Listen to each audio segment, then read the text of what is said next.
శ్రీరామ్ ఓం జయ హనుమాన్. ఈ రోజు నుండి మళ్ళీ వచ్చే సంవత్సరం 22వ తేదీ వరకు ఎలా ఉంటే బాగుంటుంది అంటే శ్రీరామచంద్రుల్లో ఉన్నటువంటి జీవన విధానం చూడండి. ఎంత గొప్పవాడైనా సరే, చక్రవర్తి అయినా సరే, సామాన్యంగా జీవితాన్ని గడపడం జరిగింది. అలాంటి జీవితాన్ని మనం ఈ ఒక్క సంవత్సరం గడపగలుగుతామా, నేర్చుకోగలుగుతామా అన్నటువంటిది ముఖ్యం.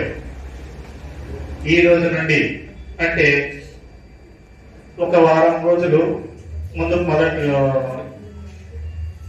అంటే ఈ రోజు నుండి మళ్ళీ వచ్చే సంవత్సరం 22వ తేదీ వరకు 12 నెలలు అయినప్పుడు మొదట ఒక నెల వరకు, ఈ రోజు 22వ తేదీ అంటే ఫిబ్రవరి 22వ తేదీ వరకు మనం ఎలా నడుచుకుందాం, ఎలా ఉందాం.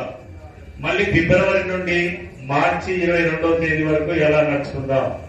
ఈ విధంగా రామరాజ్యంలో రాముడి మీద మనకు భక్తి ఉంటే మనము ఆచరణలో చూపించాలి. ఒక నెల ఎలా ఉండాలో అలా శ్రీరామచంద్రుడు అంటే తల్లిదండ్రులకు కొడుకుగా ఎలా ఉండినాడు, భర్తగా ఎలా ఉండినాడు, స్నేహితుడిగా ఎలా ఉండినాడు, రాజ్యాన్ని వేలినప్పుడు చక్రవర్తిగా ఎలా ఉండినాడు, ఇవన్నీ ఆయన నుంచి మనము తెలుసుకొని నేర్చుకొని మనము ఆచరణలో పెడితే బాగుంటుందని చెప్పేసి ఇక్కడ టీచర్ల ముందు ఆచరణలో పెట్టాలి. మేనేజ్మెంట్ గా నేను ఆచరణలో ఉండాలి, టీచర్స్ కూడా ఆచరణలో పెట్టడం, టీచర్లను చూసి స్టూడెంట్స్ కూడా ఆచరణలో ఒక్క నెల పాటిస్తే బాగుంటుంది అన్నటువంటిది నా అభిప్రాయం. ఒక్క నెల వరకు మనం ఎలా ఉందాం,